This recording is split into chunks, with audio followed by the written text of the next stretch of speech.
नमस्कार सम्पूर्णलाई। यो चाहिँ एकदम सुन्दर लाग्यो यो ठाउँ।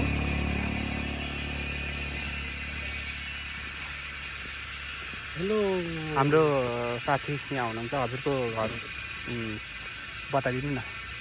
मेरो चाहिँ पहिला जन्मेको चाहिँ पास्टर हो। हजुर अनि त्यस पछाडि इलाम। अनि अहिले चाहिँ म यहाँ भक्तपुरमा बस्छु।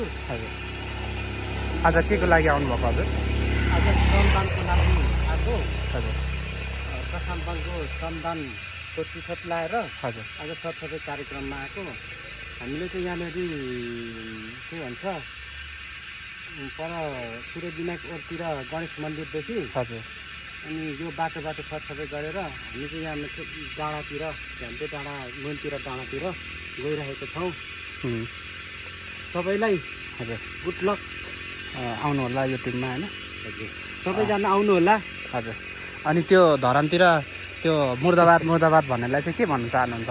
यस्तो राम्रो काम गर्नेहरूलाई के भन्छ, उनीहरूको दिमाग नै त्यस्तो छ हो। त्यही भएर अनि त्यस्तै प्रतिक्रियाहरू दिन्छ, उनीहरूले गर्छ।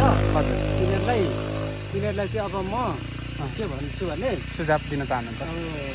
उनीहरूले चाहिँ त्यस्तो चाहिँ नगरेको भए राम्रो हुन्थ्यो भन्न चाहन्छु। राम्रो मान्छेलाई चाहिँ राम्रो सपोर्ट दिनुपर्छ भन्ने मेरो तपाईँको चाहिँ चाहना। मेरो भनाइ। त्यही चाहना छ। नराम्रो मान्छेलाई त्यो साथ दिनु हुँदैन, पछाडि डुल्नु हुँदैन। विरोध चाहिँ गर्नु हुँदैन उनीहरूले। अब राम्रो काम गर्ने कसको राम्रो ब्याकग्राउन्ड छ उसलाई चाहिँ साथ दिनु पर्यो भन्ने साथ तपाईँको। दिनुपर्छ उनीहरूले चाहिँ। हुन्छ हस् त्यही भन्न चाहन्छु। हस् हस्। तपाईँको साथमा को पनि हुनुहुन्छ यहाँ भिडियोग्राफर भन्नु त? पारस राई पारस राई भोजपुरबाट। फेरि भन्नु त। हाम्रो साथी भरे कट गर्छु म।